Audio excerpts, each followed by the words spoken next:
Election date வேற அறிவிச்சிட்டாங்க. ஆமா 23 ஆமா ஏப்ரல் 23 வாக்கு எண்ணிக்கை வந்து மே 4. மே 4. ஓகே, பரபரப்பான அரசியல் சூழல் ஆரம்பிச்சிருச்சு. ம். எல்லாரும் வேலை செய்ய ஆரம்பிச்சிருப்பாங்க. இன்னும் கேண்டிடேட் பண்ணணும், இன்டர்வியூ பண்ணணும், அதெல்லாம் நிறைய இருக்குதுன்னு நினைக்கிறேன். ஆமா இப்படிப்பட்ட சூழல்ல தமிழ்நாட்டுல என்னதான் நடக்கிறது அப்படின்னு ஒரே கலைபுரமா இருக்குது. ம்.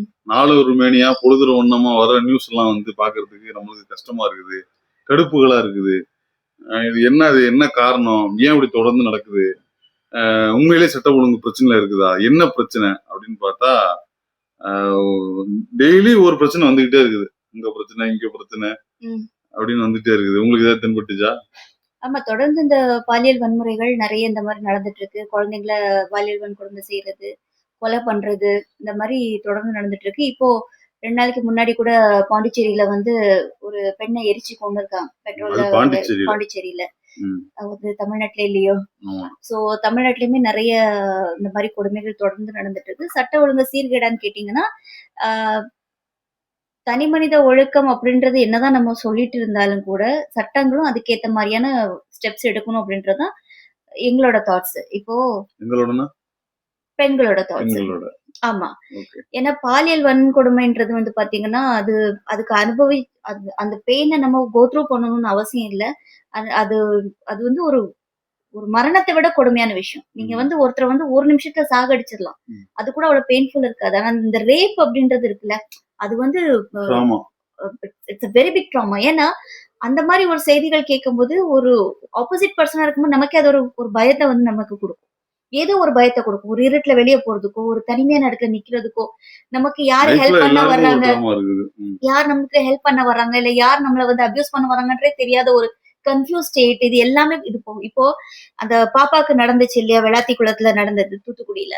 அந்த வீட்ல அப்பா, அம்மா, 2 குழந்தைங்க. 2 பேருமே கூலி தொழில் பண்ணக்கூடியவங்க. பிள்ளைங்க அந்த பாப்பா வந்து 12 படிச்சுட்டு இருக்கா. அவளுக்கு ஒரு அக்கா இருக்கு அந்த பொண்ணுக்கு.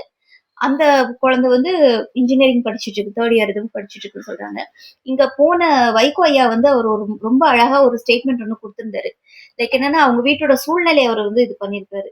ஏன்னா நெறைய பேருக்கு இருக்கும்ல, ஏன்னா இந்த காலத்துல பாத்ரூம் கட்டலையா? அந்த ஒரு விஷயம் வரும்போது, அது ஒரு கோவத்தோட வெளிப்பாடு தான். இப்ப நான் அந்த நியூஸ் கேட்ட உடனே எனக்கு, ஏங்க இந்த காலத்துல ஒரு பாத்ரூம் கட்டாம இருப்பாங்களா? ஒரு பாத்ரூம் கட்டினா என்ன? அப்படின்னா நமக்கு அது வந்து விக்டிம் பிளேம் பண்றது கிடையாது. எல்லாமே அ அசிங்கம் பிடிச்சவனுங்களா இருக்கும்போது, ஒ ஒரு அப்படி வல்கரான இல்ல. ஒரு அது சமுதாயத்துல அது இருக்கும்போது சொல்றாங்க எல்லாரும். ஆனா 2 விஷயம் இருக்குது.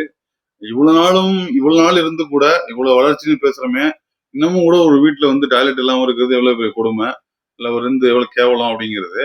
இன்னொன்னு, அவங்களும் அதை அரேஞ்ச் பண்ணல அப்படின்னு ஒண்ணு இருக்குல்ல. அது என்னன்னா, இப்போ அது என்னன்னா, வீட்டுல அவங்களுக்கு அந்த லெட்டின் கட்டுறதை தாண்டி ஏகப்பட்ட பிரச்சனைகள் பிரச்சனைகள் இருக்கு. இருந்திருக்கும். இருக்கு. அதையே சார்ட் அவுட் பண்ணல. இந்த லெட்டின் பாத்ரூம் இல்ல சட்டத்துல இந்த என்ன பண்ண போறேன்? சூழல்ல கூட அவங்க குழந்தைங்கள படிக்க வைக்கிறாங்க பாத்தீங்களா? அவர் அதுதான் சொல்றாரு ஒரு ஃபேன் அதுவும் உடைஞ்ச நிலையில தான் இருக்கு. அவங்க வீட்ல எதுவுமே கிடையாது. இல்ல, இப்போ ஒரு காசு வருது, அது எப்படி கவர்னன்ஸ் பண்ணணும்னு தெரியாது, எதுக்கு ப்ரியாரிட்டி கொடுக்கணும்னு தெரியாது. அந்த அளவுக்கு இல்லாத ஒரு சூழ்நிலை இல்ல தான் அவங்க இன்னைக்கு இருக்கிறாங்க. இல்லைங்க. உண்மைய ஒத்துக்கணும். இன்னைக்கு இல்ல. இன்னைக்கு இல்ல? மிடில் கிளாஸ் காசு இல்ல. நீங்க வந்து கவர்னன்ஸ் பண்ணணும், இல்ல அது பொறுப்பா எடுத்துக்கணும். இன்னைக்கு இருந்தா தானே நீங்க பொறுப்பு. இன்னைக்கு வரக்கூடிய வருமானம் ஒரு 200 ரூபாய் வருது. இன்னைக்கு நம்ம சாப்பிடுறோம் அப்படின்னு ஒரு பேசிக் நீட்ஸ் ஒரு விஷயங்கள் இருக்கும். அததான் அவங்க ஃபுல்ஃபில் பண்ண பார்ப்பாங்க. அவரு அந்த வைகோ ஐயாவோட அந்த பதிவை பார்த்த உடனே எனக்கு ஒரு பெயின் வந்துச்சு எனக்கு. என்னடா இந்த மாதிரி ஒரு சூழ்நிலையில இருக்கும்போது அந்த அவங்க இந்த சூழ்நிலை அவங்க பிள்ளைங்களை படிக்க வைக்கிறாங்க. 2 பெண் குழந்தைங்க அவங்க படிக்க வச்சிட்டு இருக்காங்க. அன்றாட கூலிக்காரங்க. ஒரு ஃபேன் கூட அவங்களால வாங்கி போட முடியாத சூழ்நிலை தான் அவங்க இருக்காங்க. பாத்ரூம் இல்ல. அட்லீஸ்ட் வந்து நம்ம இன்னைக்கு வந்து நிறைய தமிழ்நாடு ரொம்ப ஃபார்வர்டா இருக்குன்னு நம்ம சொல்றோம். அங்க இருக்கக்கூடிய கவுன்சிலர், இல்ல அந்த தொகுதியில இருக்கக்கூடிய எம்எல்ஏக்கள் அந்த அந்த ஏரியா பக்கம் போனது இல்லையா? இல்ல அவங்க அத பாதுகாப்பை பத்தி இல்ல, யோசனை அது இல்லையா? 2மே இருக்குது. ஒரு அரசியல் கட்சிக்கு ஒரு அரசியல்ல எவ்வளவு வந்து முன்னேற்பாடு, அதுக்கு முக்கியத்துவம் கொடுக்கணுமோ, தனி மனிதனா குடும்பத்துல இருக்கிறவங்களும் அதை ஸ்டெப் எடுக்கணும். இப்போ இடம் இருக்குது. இப்போ எல்லாரும் கனவு காண திட்டம்னு சொல்றோம்ல. எல்லாருக்கும் இடம் இருந்தாதான் வீடு கட்ட முடியும். இடமே இல்லாதவங்க இருக்கிறாங்க. இடம் இருந்தாலும் கவர்மெண்ட் வந்து 2.5 லட்ச ரூபாய் கொடுக்குதுன்னா, நீ ஒரு 2 லட்ச ரூபாய் போட்டாதான் கட்ட முடியும். அந்த 2 லட்ச ரூபாய் இல்லாம இருக்கிறவங்களும் நீ வீடு கட்டாம இருக்கிறாங்கல்ல. அந்த மாதிரி சூழ்நிலைகள் தான். கவர்மெண்ட் கொடுக்குற 1 லட்ச ரூபாயிலயோ 50,000 மட்டுமே நம்ம லெட்டின் கட்டிட முடியாது. கையில இருந்து நம்ம பைசா போடணும். அதுக்கெல்லாம் ஏகப்பட்ட விஷயங்கள் இருக்குது. அது நாட் ஓன்லி அது வந்து பண்ண முடியாது. பட் இன்னும் எக்ஸ்ட்ரா ஸ்டெப்ஸ் எடுக்கணும். இன்னமும் வந்து இப்ப இதுக்கப்புறமா வந்து யார் வீட்டுல பாத்ரூம் இல்லைன்னு இனிமேலும் வந்து இந்த அரசு வந்து ஆனா ஒன்னே ஒண்ணு பஞ்சாயத்து மூலியமா செய்யணும். இது அது எல்லாமே நம்ம பண்ணணுங்க. நான் தான் இதுக்கு முன்னாடி ஒரு இடத்துல பேசினேன். நமக்கு நிறைய தேவைகள் இருக்கு. அந்த தேவைகளை நம்ம ஒன்னொன்னா நம்ம கேட்டுட்டு இருக்கோம் அப்படின்னு நம்ம சொல்றோம். ஏகப்பட்ட தேவைகள் இருக்கு. ஆனா இந்த இந்த ரேப் அப்படின்ற இஷ்யூக்கு வரும்போது இது நிச்சயமா ஒரு தனி மனித ஒழுக்கம்ன்றது ரொம்ப ரொம்ப அவசியமான ஒரு விஷயம். எப்படி உங்களுக்கு இந்த மாதிரி புத்தி போகுது அப்படின்னு தெரியல. நான் ஒரே ஒரு விஷயம் நான் சொல்ல நான் ஆசைப்படுறேன். இந்த செல்ஃப் கண்ட்ரோல் இல்லாம ஒரு பெண்ணை தனியா பார்க்கும்போது உங்களுக்கு அதை அபியூஸ் பண்ணணும், என்ன ஆனாலும் கொடுமைப்படுத்தி அவளை துப்பட்டா நெரிச்சு கொலை பண்ற அளவுக்கு உங்களுக்கு பண்ணணும்னு தோன்ற அந்த 2 நிமிஷம் சுகத்துக்காக நீங்க எவ்வளவு எக்ஸ்ட்ரீம் போறீங்க. ஒரு உசுரை கொல்றீங்க, ஒரு குடும்பத்தோட நிம்மதியை குலைக்கிறீங்க, ஒரு ஏரியாவோட நிம்மதியை குலைக்கிறீங்க, பல குடும்பத்தோடைய ஒரு பயத்தை நீங்க உண்டு பண்றீங்க, ஒரு டிராமா உண்டு பண்றீங்க. இந்த பசங்களுக்கு என்ன தண்டனை கொடுத்தாலும் அது வந்து ரொம்ப கம்மி தான். என்ன பண்ற ரொம்ப கம்மி தான். இன்னும் பச்சையா சொல்ல போனா அந்த கண்ட்ரோல் உனக்கு 2 நிமிஷத்துல உன்னால அந்த கண்ட்ரோலை நீ கொண்டு வர முடியும். 2 நிமிஷம் தான் அதுக்கான டைம். ஆனா அந்த 2 நிமிஷம் உன்னால கண்ட்ரோல் பண்ண முடியல அப்படின்னா அதுக்கான விஷயத்த நீ ஒரு உயிரன்னு பார்க்காம நீ வந்து அவங்க மேல ஆஹ், என்ன சொல்றது, இதுல வந்து எதுவுமே கண்டுபிடிக்க முடியலன்றாங்க. 3 பேர் கொலை செஞ்சாங்களா, இல்ல யாரு பண்ணிருக்காங்க இல்ல அதை இதுல. கண்டுபிடிச்சிருவாங்க. அதெல்லாம் பெரிய விஷயம் இல்ல. அது இந்த சைக்கோபாத் நிலைமைக்கு போறது. அந்த அது நம்மளுக்கும் புரிஞ்சுக்க முடியல. இப்ப இவ்வளவு நம்ம பேசுறோம், இவ்வளவு எழுதுறோம், இவ்வளவு பேசுறோம். இதெல்லாம் இந்த மாதிரி செய்யற அந்த சம்பந்தப்பட்டவங்களுக்கு போய் சேருமான்னு நினைச்சா சேராது. ஏன்னா அவனுங்களாம் இதெல்லாம் பாக்குறாங்களா என்னன்னே நமக்கு தெரியாது. இதுல பெரிய விஷயம் என்னன்னா காவல்துறையிட்ட போய் கம்ப்ளைண்ட் பண்ணிருக்காங்க. அப்ப அந்த டிபார்ட்மெண்ட்ல என்ன அரசியல் சொல்லிருக்காங்கன்னா நாளைக்கு காலையில வந்து கம்ப்ளைண்ட் கொடுங்க. ஏன்டா ஒரு பொண்ணு காணாம போயிருக்குன்னு பதட்டத்துல வர்றாங்க. உன் பொண்ணு எங்கேயாச்சும் ஓடி போயிருப்பான்னு ஒரு போலீஸ்காரங்க சொல்லிருக்காங்க. இதெல்லாம் எவ்வளவு அபத்தமான விஷயம். நீங்க அந்த யூனிஃபார்ம் போட்டிருக்கீங்க, உங்களுக்கு அந்த ரைட்ஸ் இருக்கு, உங்களுக்கு அந்த கட்ஸ் இருக்கு, நீங்க எந்த டைம் வேணாலும் போய் தேடி இருக்கலாம். உங்க வீட்டுல ஒரு பிள்ளை காணாம போச்சு, நீங்க இப்படித்தான் பேசுவீங்களா? அங்கேயும் தான் அதுவும் அங்கேயும் இண்டிவிஜுவலோட விஷயம் மாறுபடுது. இப்ப போலீஸ்காரங்கன்னா எல்லாருமே கெட்ட போலீஸ்னு நம்மளுக்கு ஏன் அப்படி சொல்ல வருதுன்னா, வரல. இல்ல எப்படி வருதுன்னா இந்த மாதிரியான போலீஸ்காரங்க இருக்கும் பொழுதுதான். ஒருத்தவங்க போயிட்டு கம்ப்ளைண்ட் கொடுக்குறாங்கன்னா அது என்ன ஏதுன்னு கன்சிடரே பண்ணாம எல்லாத்தையும் பொது புத்தியின் பார்வையிலேயே அதை வந்து கிரகிச்சு உன் உள்ள ஓடி போயிருக்கும், பொண்டாட்டி ஓடி போயிருப்பா, ஓடியே போயிருக்கட்டும், அதையும் கண்டுபிடிங்களே. அதுக்குதான் நீங்க அப்படின்னு வந்து சொல்றது. சம்பளம் வாங்குறீங்க. ஓடிதான் போயிருக்கட்டும் அந்த பொண்ணு. இப்ப நீங்க இவ்வளவு டிலே பண்ணதுனால எவ்வளவு விஷயங்கள் நடந்திருக்கு. அந்த அந்த பெத்தவங்க போய் பதட்டப்படும் போது ஒரு கட்டத்துக்கு மேல தேட முடியலன்னா அவங்க போலீஸோட ஹெல்ப்ப கேட்டு போறாங்க. அப்ப நீங்க அங்க மாதிரி ஒரு அவமானப்படுத்துறதோ ஒரு இது பண்றதோ இது என்ன மாதிரியான மைண்ட் செட்? அப்ப நீங்க எதுக்கு அந்த யூனிஃபார்ம் போட்டு அந்த பதவியில இருக்கீங்க? அப்ப அந்த டிபார்ட்மெண்ட் வந்து இன்னைக்கு சிஎம் கண்ட்ரோல் இருக்கு. ஏற்கனவே இந்த அஜித்ன்ற பையனும் இப்படிப்பட்ட ஒரு விஷயத்தான் அப்பாவித்தனமா இதெல்லாம் இண்டிவிஜுவல் சாய்ஸ். ஒரு ஒரு ஒரு அதிகாரியோட இண்டிவிஜுவல் சாய்ஸ் தான் இதெல்லாம். இதை வந்து ஒரு பண்ண முடியாது. சீஃப் மினிஸ்டர் பண்ண முடியாது. ஆனா ஒரு போலீஸ் ஸ்டேஷன்ல inspector, sub inspector, constables, writer, லொட்டு லொசுக்கு இத்தனை பேர் இருக்கீங்களா? ஒரு ஒரு போலீஸ் ஸ்டேஷன்ல குறைஞ்சது 10-15 பேர் ஒர்க் பண்றீங்களா? எங்க 10-15 பேருக்குமே மனசாட்சி இல்லாம போயிடுச்சா? அப்படி இருந்திருக்காது. சில பேர் சொல்றது சில பேர் கேட்க மாட்டாங்கல்ல. ஹையர் அபிஷியல்னு ஒருத்தவங்க இருப்பாங்க. கீழே இருக்கிற யாரு சொல்றதையும் அவர் கேட்க மாட்டாரு. எல்லாம் தான் ஐயா தான், சார்லாம் கிடையாது. இப்ப வந்து ஏட்டு போலீஸ் எஸ்ன்னு இருக்கிறாங்க. அவங்க யாராவது சார்னு கூப்பிட்டு பேர் சொல்லி கூப்பிட்டு பாத்திருக்கீங்களா? ஐயான்னு தான் கூப்பிடணும். எஸ்ஐ வந்து ஒரு 60 வயசு ஆளா இருப்பாரு. அவர் வந்து ஒரு 30 வயசு நபர் வந்து ஐயான்னு தான் கூப்பிடணும். அந்த ஹைரார்கி ஐயாவா இருந்தா பரவாயில்ல, பொய்யாவா இருந்தா எங்களுக்கு என்ன மரியாதை வேண்டி கிடைக்கும்? அதுதான் சொல்றேன். இப்போ இதெல்லாமே இண்டிவிஜுவல் சாய்ஸ் தான். இப்போ எப்படின்னா 4.5 வருஷம் அந்த மக்கள் வந்து போராட்டம் பண்ணிருக்கும் போது அங்க வந்து ஒரு இன்ஸ்பெக்டர் வந்து மிரட்டுறாரு. நீங்க வந்து பப்ளிக் இடைஞ்சல் பண்ணாதீங்க. ஏன்னா பப்ளிக் இடைஞ்சல் பண்ணாதான் சொல்ல தெரிஞ்ச உங்களுக்கு அன்னைக்கு நைட் வந்து அவங்க பேரண்ட்ஸ் வந்து கம்ப்ளைண்ட் கொடுத்தாங்களா, ஊர்காரங்க வந்து கம்ப்ளைண்ட் கொடுத்தாங்களா, இமிடியேட்டா நீங்க ஆக்ஷன் எடுத்தீங்களா? அப்ப அது அவங்களுக்கு அது இடைஞ்சலா ஃபீல் ஆகாதா? அவங்க மனசு வலிக்காதா? மறுநாள் காலையில போய் 10 மணிக்கு போய் கம்ப்ளைண்ட் கொடுக்க இந்த ஸ்டேஷன் இல்ல அந்த ஸ்டேஷனுக்கு போங்கன்னு சொல்ல, திருப்பி அந்த ஸ்டேஷன்ல இந்த வர சொல்ல, என்ன மைண்ட் செட் இது? இந்த மாதிரியான போலீஸ்காரங்களை வந்து இந்த மாதிரி செயல் நடந்து முடிஞ்சோடனே சஸ்பெண்ட் பண்றது வந்து வழக்கமா இருக்குது. சஸ்பெண்ட் பண்ணாதீங்க, இவங்க எல்லாம் தூக்கி அடிச்சிருங்கன்றாங்க. டெர்மினேட் பண்ணிருங்கன்றோம். டெர்மினேட் தான் பண்ணணும். உங்களுக்கு ட்ரான்ஸ்ஃபர் இல்ல. இதுக்கு முன்னாடி இவங்க எவ்வளவு பேர் இந்த மாதிரி பண்ணிருப்பாங்க. இப்படி பண்ணிருக்காங்க. இது வந்து கேஸ் வெளில வந்துருச்சு. இல்ல அந்த இன்ஸ்பெக்டர் வந்து யாரு கூட ஒருத்தவங்க போட்டோ எடுத்து போட்டுருக்காங்க ரொம்ப க்ளோஸ் ஆட்டு. அண்ட் ஷீ இஸ் நம்ம யாரும் தனிநபர் தாக்குதல் பண்ணல. ஆனா அது நமக்கு அவசியமும் கிடையாது. ஆனா ஒன்னு அதான் சொல்றாங்கல்ல, உன் நண்பன் யார் என்று சொல், உன்னை பத்தி சொல்கிறேன் அப்படின்ற மாதிரி தான். நீங்க யார் கூட தோல்ல கை போட்டு நிக்கிறீங்கன்றதே உங்க கேரக்டர் வந்து judgement. Sorry, I'm extremely sorry to say this. ஆனா நீங்க ஒரு காவல்துறையில இருக்கீங்க அப்படின்னா சொந்த வெறுப்புக்கு அப்பாற்பட்டு அந்த யூனிஃபார்ம்க்கு மரியாதை கொடுத்து உங்ககிட்ட ஒருத்தன் கேஸ் கொண்டு வராங்கன்னா அவன் என்ன சாதி, அவன் என்ன நிலைமையில இருக்கான், அவன் என்ன சிச்சுவேஷன், ஐ மீன் அவனுக்கு என்ன கேஸ்ட், இல்ல அவன் வந்து பெரிய பணக்காரன், இல்ல அவன் வந்து நம்ம சாதிக்காரன், நம்ம சொந்தக்காரன், இந்த மாதிரி ஒரு ஒரு ஒரு கேவலமான மைண்ட் செட்டை விட்டுட்டு வெளியே வந்துட்டு மக்கள் உங்களை நம்பி வராங்கன்னா அதுக்கான தகுதியோடு இருக்கிறது தான் உத்தமம். ஏன்னா இது வந்து இப்போ இன்னைக்கு எலெக்ஷன் டேட் அனௌன்ஸ் பண்ணிட்டாங்க. இல்ல இதுல இன்னொரு விஷயம் இருக்குது.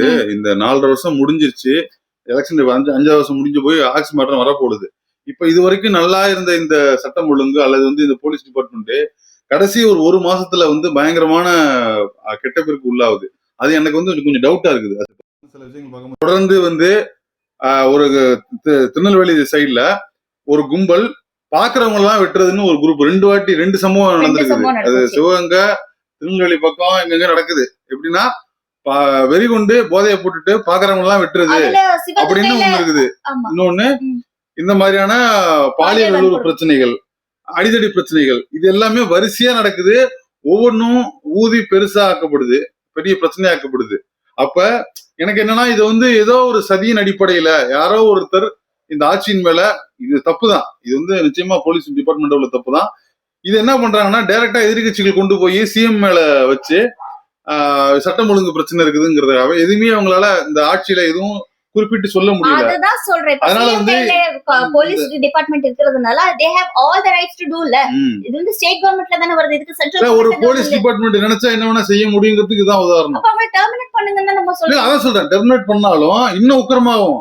இப்ப நீங்க போலீஸ் மேல கைய வச்சீங்கன்னா சைலண்டா அடுத்த போலீஸ் வந்து உங்களுக்கு என்ன பண்ணுவாங்கன்னு தெரியாது. இது மாதிரி இருக்கட்டும், நிறைய பேர் வேலை தேடி காத்துட்டு இருக்காங்க. அப்படி கிடையாது. இது வந்து அபிஷியலா ஒரு சட்டம் ஒழுங்கு பிரச்சனையை கூட ஒரு போலீஸ் டிபார்ட்மெண்ட் ஈஸியா ஏற்படுத்திட முடியும். நம்மளுக்கு தெரியாது, அதெல்லாம் என்ன வேணா நடக்கும். அது ரொம்ப இட்ஸ் a வெரி ஒரு டெலிகேட் பொசிஷன். அதுதான் போலீஸ் டிபார்ட்மெண்ட் ஹேண்டில் பண்றதுங்கிறது சாதாரண விஷயம் கிடையாது. அது ரொம்ப டெலிகேட்டான பொசிஷனு. என்ன நடக்கும்னு தெரியாது, சைலண்டா நடக்கும் எல்லாம். அந்த அடிப்படையில தான் நான் கேட்கறேன், எதிர்கட்சிகள் மீதா தூண்டப்பட்டு நடக்குதா இல்ல எதிர்கட்சிகள் வந்து அப்படி சிங்க் பண்றாங்களான்னு ரொம்ப ஒரு கியூரியஸா இருக்கு. இந்த ரேப் அப்படின்றது ஒரு இஷ்யூ இருக்குல்ல. இது எல்லாமே தவறுதான், எல்லாமே தவறு. அந்த தவறா இண்டிவிஜுவல் பிரச்சனையா பார்க்காம அதை கொண்டு போயிட்டு சிஎம் மேல டைரக்டா கனெக்ட் பண்ணி தமிழ்நாட்டின் ஒட்டுமொத்த பிரச்சனையா மாத்தி நீங்க இது சிஎம் மேல கொண்டு போறனா வந்து அந்த இஷ்யூக்கே நான் போகல. ஏன்னா நீங்க வந்து 11 மணிக்கு நீங்க வந்து நைட்ல உட்காந்துட்டு ஒரு கேஸ் இஷ்யூ ஆனாலும் அது சிஎம் தான் முன்னிட்டு போறாங்க. யூனிவர்சிட்டியில படிக்க போற இடத்துல 8 மணிக்கு பொதுக்குள்ள உட்காந்துட்டு ஒரு பிரச்சனை ஆனாலும் அது சிஎம் தான் முன்னிட்டு போறாங்க. எனக்கு அது மேட்டர் கிடையாது. இப்ப நான் பேச வர்றது அந்த பார்வையில நான் கிடையாது. நீங்க எது கொண்டு உங்க வீட்டுல வந்து அடைப்படைச்சாலும் அதுக்கு சிஎம் தான் நீங்க கொண்டு வரீங்க. ஆனா இந்த பிரச்சனை இருக்குல்ல, இந்த பாப்பாவோட பிரச்சனை இருக்குல்ல, இது நான் வேற எந்த அரசியலாவும் நான் பார்க்கலாம். அந்த குழந்தையோட நிலைமையில, அந்த பேரண்ட்ஸோட நிலைமையில இன்னைக்கு இப்ப இந்த மூத்த பொண்ணு இருக்குல்ல, அது எந்த அளவுக்கு ஒரு பயமான ஒரு சூழ்நிலையில வாழ்ந்துட்டு இருக்குன்றது நம்மளால யூகிச்சு பார்க்க முடியாது. அந்த அம்மா வந்து எவ்வளவு பயத்தோட இருப்பாங்கன்றது யூகிச்சு பார்க்க முடியாது. அந்த ஊர்ல பக்கத்து வீட்டுல ஒருத்தவங்க இருப்பாங்க, பக்கத்து குடிசையில ஒருத்தவங்க இருப்பாங்க, அவங்க வீட்டுல பிள்ளைங்க இருக்கும், அவங்க எவ்வளவு பயத்தோடு இருப்பாங்கன்றது சொல்ல முடியாது. ஓவர் நைட்ல வந்து பாத்ரூம் கட்டுற அளவுக்கு உங்கள்ட்ட வசதி இருக்காது. ஆனா இதுக்கு நான் சொல்றேன், நீங்க எல்லாம் இன்னைக்கு இந்து முஸ்லீம் பண்ணிட்டு இருக்கீங்க. எனக்கு தெரிஞ்ச விஷயத்த நான் சொல்றேன். ஒரு 15-20 இயர்ஸ் முன்னாடி நான் ஸ்கூல் டைம்ல 25 இயர்ஸ் முன்னாடி நான் ஸ்கூல் டேஸ்ல இருக்கேன்னு வச்சுக்கோங்களேன். டீனேஜ்ல இருக்கும்போது ஜமாத்ல இருந்து இந்த பணம் பிரிக்காங்கல்ல, இந்த ரம்ஜான் டைம்ல பணம் பிரிப்பாங்க. அப்ப நான் ஒருத்தர் கேட்டு இந்த பணத்தை நீங்க என்ன பண்ணுவீங்கன்னு கேட்டதுக்கு அவங்க சொன்ன விஷயம் என்னன்னா, இந்த பணத்தை வந்து ஏழைகளுக்கு உதவி பண்ணுவாங்க. என்ன உதவி மெயினா பண்றாங்கன்னா, யார் வீட்டுல பொம்பளை பிள்ளைகள் இருக்கோ, யார் வீட்டுல பாத்ரூம் இல்லையோ அவங்களுக்கு சத்தியமா நான் சொல்றேங்க, இது நடந்த விஷயம். நாகர்கோவில்ல அங்க உள்ள முஸ்லிம் ஜமாத்ல வந்து அந்த பணத்தை கலெக்ட் பண்ணி இத்தனை வீட்டுக்கு பாத்ரூம் கட்டி கொடுக்கணும். சோ இந்த பணத்தை நீங்க வந்து ஜக்காத்தை வந்து நீங்க இங்க கொடுக்கணும் அப்படின்னு சொல்லிட்டு அப்படி பண்ற சொசைட்டி இருக்காங்க. எங்க உங்க வீட்டுல பாத்ரூம் இல்லைன்னா புள்ள 6 மணிக்கு மேல வெளியே போகுது, எங்க வீட்டு டாய்லெட்டை யூஸ் பண்றேன்னு சொல்ற அளவுக்கு மனசாட்சியோடு இருக்கக்கூடிய ஒரு மனுஷனுமே அந்த ஊர்ல இல்லைன்றத நான் திருப்பி நான் யோசிச்சு பாக்குறேன். இல்ல அந்த வீட்டுல ஒரு 50 அந்த கிராமத்துல 50 வீடு இருக்குன்னா 50 வீட்லயுமே டாய்லெட் இல்லையான்றது எனக்கு ஒரு டவுட் வருது. எங்க ஒரு பொம்பளை பிள்ளைங்க பக்கத்துல நம்ம கண்ணு முன்னாடி ஒரு பொம்பளை பிள்ளையோ ஆம்பளை பிள்ளையோ ஒரு விஷயத்துக்கு நம்மள்ட்ட உதவி கேக்குறாங்கன்னு, இதெல்லாம் ஒரு சின்ன விஷயம். ஒரு மனிதாபிமான அடிப்படையில தயவு செஞ்சு யாரா இருந்தாலும் பண்ணுங்க. அப்படி இல்ல, இதெல்லாம் ஒரு பிரச்சனை ஆகுமா, இந்த இஷ்யூனால வந்து இவ்வளவு பெரிய உயிர் போகுமா அப்படின்னு நினைக்கிறதுனாலதான் இந்த பிரச்சனை நீங்க இருக்கிறானுங்க. இன்னைக்கு நம்ம ஒரு வீடியோ போட்டா இந்த வீடியோக்கு கீழே எத்தனை பேர் அசிங்கமா கமெண்ட் பண்றான். இல்ல நான் சொல்றேன், தேவையில்லாததுன்னு கிடையாதுங்க, எல்லாம் தேவையானது. ஏன்னா உன்னுடைய எண்ணம் தான் உன்னோட சொல்லா வருது, உன்னோட சொல்லதான் செயலா வருது, செயல் தான் அதை செஞ்சு பாக்குது. புரியுதா? இதுக்கு ஒண்ணுக்கு சம்பந்தம் இல்லாம இல்ல. நீ ஒருத்தரை வந்து வல்கரா உன்னால கமெண்ட் பண்ண முடியுது, உன்னால அசிங்கமா கமெண்ட் பண்ண முடியுது, ஒரு குழந்தைய உன்னால எக்ஸ்ட்ரீமா போய் உன்னால வந்து அபியூஸ் பண்ண உன்னால வார்த்தைகளால முடியுதுன்னா உன்னால ஏன் செயலாப்படுத்த முடியாது? நான் சொல்றேன்,